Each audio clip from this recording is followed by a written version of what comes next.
Puji nama Tuhan, Shalom Bapak Ibu Saudara yang dikasih Tuhan dimanapun Bapak Ibu berada. Kita akan memulai ibadah kategorial ministry kita bersama. Biarlah kita percaya hadirat Allah akan kita rasakan. Dan kita mau percaya Tuhan ada bersama dengan setiap kita. Terima kasih Tuhan, terima kasih Bapa. Tiada pernah kami ragukan kasih setiamu dalam kehidupan setiap kami. Terima kasih Tuhan.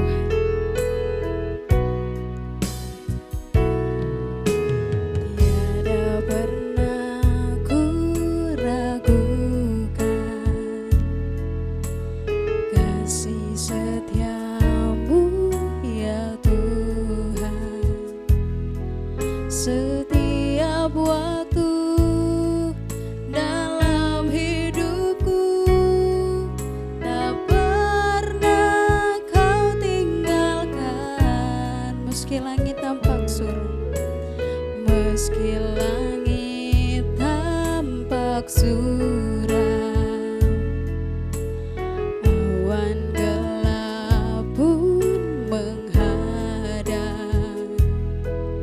Hadapi badai, lewati gelombang, tak pernah kau tinggalkan diriku.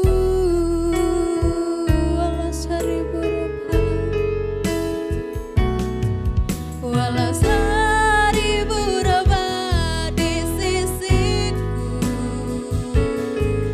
kau tetaplah penolongku. Walau 10.000 obat di kadanku, takkan ku goyah sebab Yesus sertaku. Kita memujikan pujian dari segenap hati kita. Tiada pernah ku ragukan, tiada pernah ku ragukan kasih setiamu, kasih setiamu ya Tuhan. Setiap waktu dalam hidupku, tak pernah kau tinggalkan. Meski langit tampak suram,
tetaplah Allah penolong. Kau tetaplah Allah penolongku.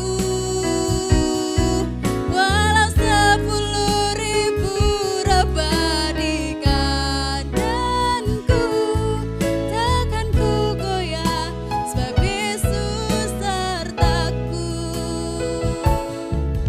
Walau 1000 rebah di sisiku, Kau tetaplah Allah penolongku. Walau 10.000 rebah di kananku, takkan ku goyah, sebab Yesus sertaku. Takkan ku goyah, sebab Yesus sertaku. Takkan ku goyah, sebab Yesus sertaku. Terima kasih Tuhan, kami bersyukur Tuhan. Engkaulah kekuatan kami, Engkaulah pengharapan kami. Terima kasih Tuhan, terima kasih Bapa. Haleluya, haleluya. Kaulah Allah yang beserta kami. Terima kasih Tuhan, haleluya. Terima kasih Tuhan, terima kasih Bapa. Kami bersyukur Tuhan. Walau 1000 rebah di sisiku, Kau tetaplah Allah penolongku. Walau 10.000 rebah di kananku, takkan ku goyah, sebab Yesus sertaku. Walau 1000 rebah di sisiku, Kau tetaplah Allah. Kau tetaplah Allah penolongku. Walau 10.000 rebah di kananku, takkan ku goyah, sebab Yesus sertaku. Takkan ku goyah, sebab Yesus sertaku. Takkan ku goyah, sebab Yesus sertaku.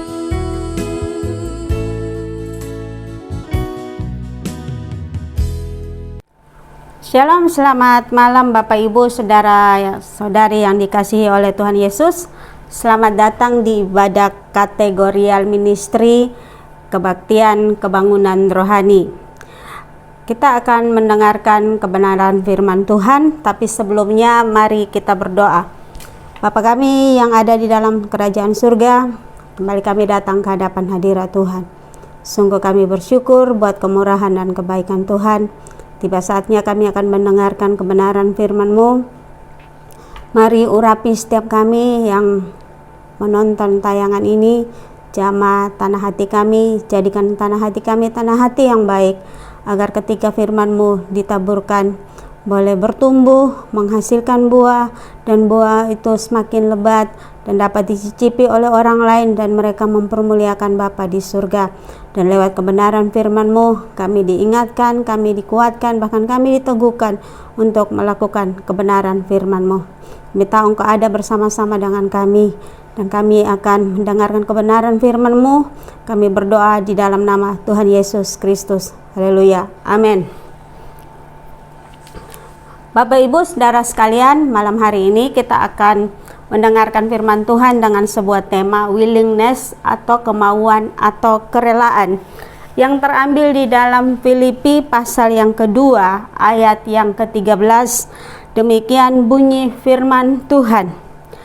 Karena Allah lah yang mengerjakan di dalam kamu baik kemauan maupun pekerjaan menurut kerelaannya.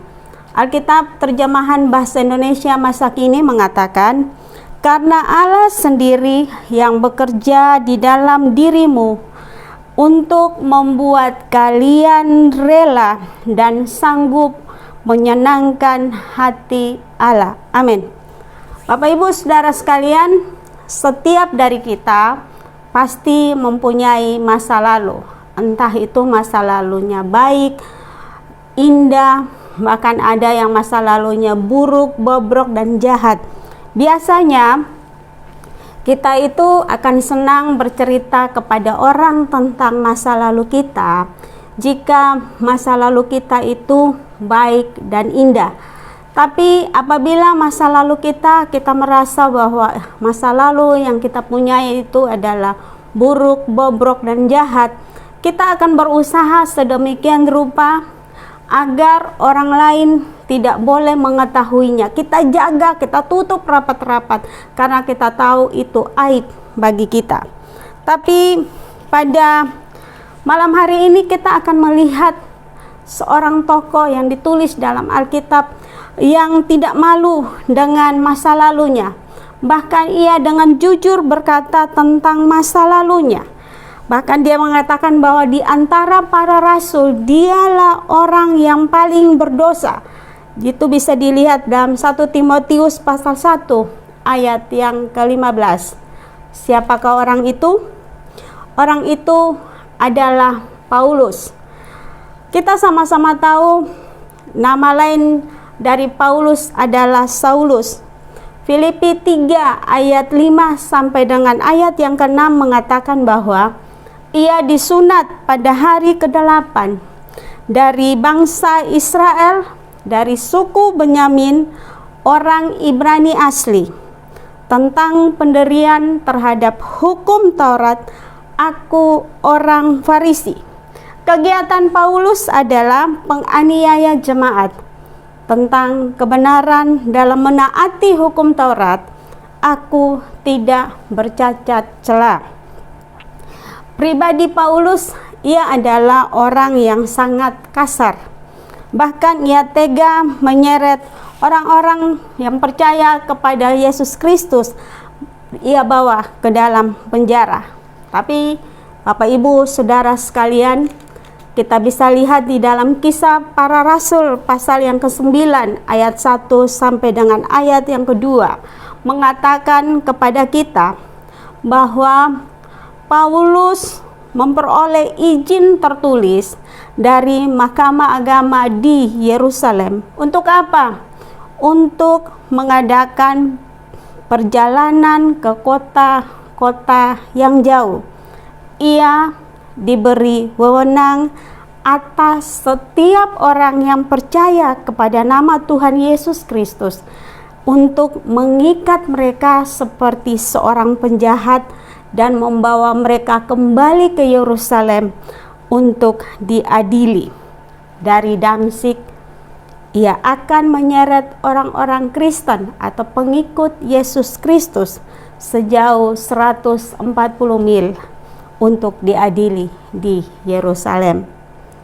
Orang yang sangat jahat, paling berdosa, bisa berubah secara totalitas atau secara radikal. Ia bahkan bisa rela dan punya kemauan yang besar, kemauan yang luar biasa untuk melayani Tuhan. Apa yang Paulus lakukan untuk Tuhan? Mungkin bagi saya, Bapak Ibu Saudara sekalian, itu adalah sesuatu yang tidak masuk akal atau sungguh gila. Ia lebih banyak berjeri lelah, sering di penjara, kerap kali berada dalam maut, 5 kali disesah oleh orang Yahudi. Ia dicambuk 40 kurang 1 pukulan, mengalami karam kapal, dilempari batu, diancam bahaya, banjir, penyamun, dan dari pihak-pihak orang Yahudi. Bapak Ibu Saudara sekalian, apa yang membuat Rasul Paulus yang tadinya dia adalah orang yang sangat getol untuk mengejar orang yang percaya kepada Yesus Kristus, sekarang berubah total menjadi pelayan Yesus Kristus, yang mengalami perubahan yang luar biasa di dalam Kristus. Ini alasannya, yaitu pertama, karena Paulus atau Saulus ini mengalami apa yang disebut dengan perjumpaan pribadi dengan Tuhan. Ketika Tuhan berjumpa dengan Paulus, ia bukan orang benar. Ia sedang berkobar-kobar untuk menangkap dan menyeret orang yang percaya kepada nama Yesus Kristus Tuhan ke pengadilan. Bahkan ia ingin membunuh mereka. Tapi di tengah perjalanannya menuju ke Damsyik di tengah hari, Tuhan berjumpa dengan Saulus dalam sebuah cahaya. Ia rebah ke tanah, kemudian ia mendengar suara berkata, "Saulus, Saulus, mengapa engkau menganiaya aku?" Kemudian ia bertanya, "Siapakah engkau, Tuhan?" Katanya, "Akulah Yesus yang kau aniaya itu." Kisah Para Rasul 9 ayat 3 sampai dengan ayat yang kelima. Bapak Ibu Saudara sekalian, tindakan yang dahulu menurut Paulus benar, yaitu membela Allah, ternyata salah. Semua itu Paulus lakukan tanpa dasar atau pengenalan yang benar akan Tuhan. Tapi pada tengah hari itu, ia bertemu dengan Allah yang benar. Pada tengah hari itu, Allah yang benar datang menjumpai dia dalam perjalanan dia menuju ke Damsyik. Dan pertemuan atau perjumpaan itu mengubah seluruh hidup Paulus. Tujuan hidupnya berubah. Perjumpaan dengan Tuhan bukan hanya membuat kita takjub, tapi juga menyadarkan kepada kita siapa kita sesungguhnya di hadapan Tuhan. Dengan segala embel-embel yang dimiliki oleh Paulus seperti yang telah dikatakan yang tadi, itu semua ternyata tidak ada apa-apanya di hadapan Tuhan. Ia sadar bahwa ia adalah seorang pendosa yang membutuhkan pengampunan dari Tuhan. Seharusnya ketika kita mengalami perjumpaan dengan Tuhan, harusnya membuat kita sadar siapa kita sesungguhnya di hadapan Tuhan. Kita akan menyadari bahwa kita adalah orang berdosa yang membutuhkan pengampunan. Perjumpaan dengan Tuhan membuat Paulus mengalami perubahan yang luar biasa. Ia mengalami apa yang disebut dengan kelahiran kembali di dalam Yesus Kristus Tuhan. Ia juga mengalami pertobatan. Perjumpaan dengan Tuhan mengubah pola pikir Paulus mengenai siapa Yesus Kristus, dan ia berbalik kepada Allah dalam iman yang benar. Berbalik dari dosa bukanlah arti dari pertobatan, melainkan salah satu hasil dari pertobatan sejati yang dilandasi dengan iman yang kemudian menuntun saya, Bapak Ibu Saudara sekalian, kepada Tuhan Yesus Kristus. Bapak Ibu Saudara sekalian yang dikasihi oleh Tuhan, orang yang rusak, jahat, mungkin dikatakan bejat seperti Paulus, Tuhan dapat ubah menjadi luar biasa. Hidupnya dipenuhi dengan kerelaan memberitakan firman Tuhan. Perubahan hidup Paulus bukan tanpa maksud Tuhan di dalamnya. Karena itu Tuhan berkata kepada Ananias, "Pergilah, sebab orang ini adalah alat pilihanku untuk memberitakan namaku kepada bangsa-bangsa lain serta raja-raja dan orang-orang Israel. Kisah Para Rasul 9 ayat yang ke-15. Bapak Ibu Saudara sekalian yang dikasihi oleh Tuhan, jika Tuhan punya mau dengan kita, Ia akan mengejar kita sampai pada akhirnya kita mengaku dan berkata, aku berserah, aku mau Tuhan, hidupku berguna dan dipakai oleh Tuhan. Mau hidupmu dipakai dan dipulihkan oleh Tuhan. Syaratnya adalah jangan keraskan hatimu ketika Roh Kudus menegur dan mengingatkanmu. Karena itu cepatlah tanggap dan berilah dirimu kepada Tuhan. Mau serusak dan sehancur apapun hidupmu, Tuhan sanggup memulihkan hidupmu. Mau semerah seperti kermisi dosamu, Tuhan sanggup menjadikan putih seperti salju. Sama seperti bejana di tangan sang penjunan. Ketika tanah liat itu tidak bisa dibentuk, sang penjunan akan menghancurkannya. Dibersihkan dari batu, pasir, kemudian dibanting, dipukul, kemudian dibentuk agar bisa sesuai dengan apa yang dimaui oleh sang penjunan. Bapak Ibu Saudara sekalian, bertobat bukan hanya berhenti berbuat dosa, tapi bertobat artinya mulai mengisi pikiranmu dengan kebenaran atau firman Tuhan. Membaca, merenungkan, serta melakukan firman Tuhan setiap hari. Bertobat adalah sebuah proses perubahan dari pola pikir yang lama kepada cara berpikir manusia baru. Semakin lama kita membaca, merenungkan, dan melakukan firman Tuhan, maka semakin hari, semakin lama kita akan semakin serupa dengan Yesus Kristus Tuhan. Pertanyaannya, berapa lama? Jawabannya hanya satu. Selama engkau hidup, seumur hidup kita harus mau terus-menerus mengisi firman Tuhan mengisi firman Tuhan di dalam pikiran kita. Perjumpaan dengan Tuhan sekali lagi membuktikan bahwa Allah lah yang selalu berinisiatif untuk datang dan mencari dan menyelamatkan orang yang terhilang. Bapak Ibu Saudara sekalian, selain Paulus mengalami perjumpaan secara pribadi dengan Tuhan sehingga membuat ia mempunyai kerelaan atau kemauan yang luar biasa untuk melayani Tuhan yang dengan begitu giatnya. Alasan yang kedua adalah karena Paulus tahu apa arti kasih karunia.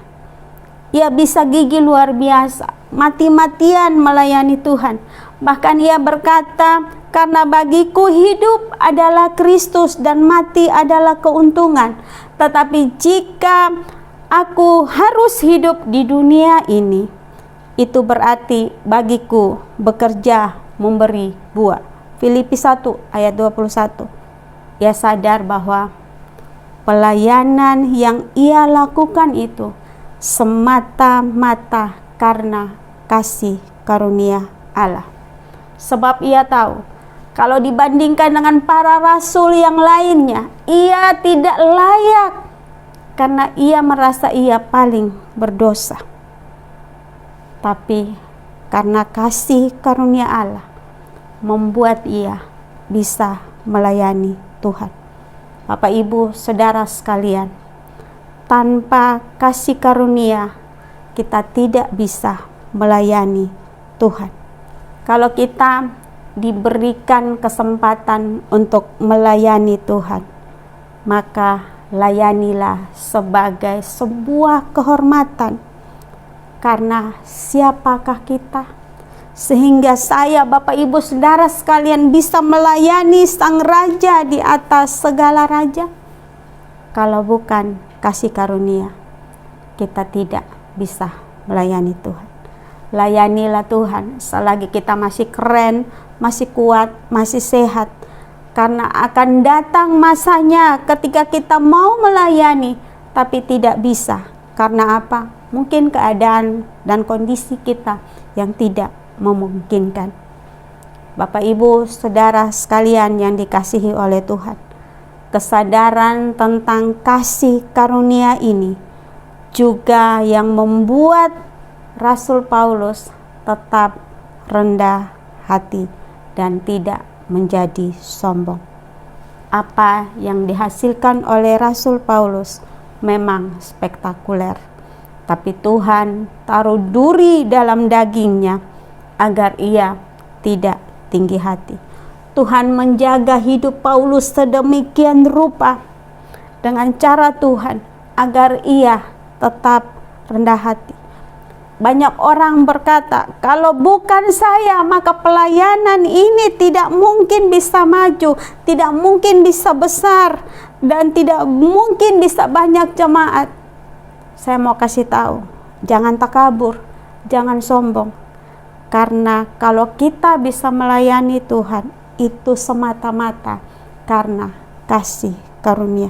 Bahkan jika kita tidak mau melayani sekalipun dan terlalu banyak tingkah, maka ingatlah bahwa sesungguhnya Tuhan tidak membutuhkan kita, tapi sebaliknya justru saya, Bapak Ibu Saudara sekalian, kitalah yang membutuhkan Tuhan.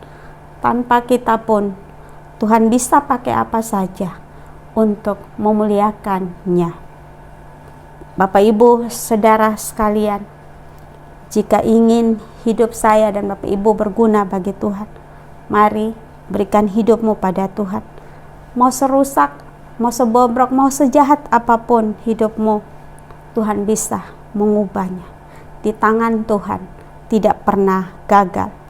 Karena itu jangan keraskan hatimu ketika Roh Kudus menegurmu tentang dosa-dosamu. Karena itu kita harus sadar bahwa kita adalah orang-orang berdosa yang membutuhkan pengampunan daripada Tuhan. Karena itu datanglah kepadanya. Dan kemudian mari isi pikiran kita dengan firman Tuhan, membaca, merenungkan, dan melakukannya setiap hari secara rutin dalam ketaatan kepadanya. Tuhan ingin memakai Bapak Ibu Saudara sekalian menjadi alat di tangannya. Karena itu mari relakanlah agar Tuhan bentuk dan Tuhan ajar. Dan di atas semuanya kita akan berkata, kalau aku bisa, kalau aku sanggup, itu karena kasih karunia. Sekian, Tuhan Yesus memberkati. Mari kita berdoa. Bapa di surga, kami bersyukur buat kebenaran firman Tuhan yang sudah kami dengar. Biarlah Engkau tanamkan dalam hati kami, ya Yesus Tuhan, tidak lalu begitu saja, tapi firman-Mu, Roh Kudus mengingatkan kami akan firman untuk kami lakukan dalam kehidupan sehari-hari. Terima kasih Bapa di surga, kami menyerahkan teman-teman kami yang sudah melayani, pemain musik, song leader, singer, operator sound system dan lain sebagainya, mengambil bagian dalam pelayanan yang Tuhan memberkati. Kami tahu bahwa jerih lelah kami di hadapan Tuhan tidak pernah sia-sia. Kau memperhitungkannya bagi kami. Dan kami akan pulang, kami tutup dengan berkat damai sejahtera daripada Allah Bapa, kecintaan daripada Yesus Kristus Tuhan, dan persekutuan dengan Roh Kudus akan menyertai kami sekalian mulai dari hari ini sampai Maranatha, Tuhan Yesus datang kembali kedua kali. Dalam nama Tuhan Yesus kami berdoa dan menutup ibadah ini. Haleluya. Amin.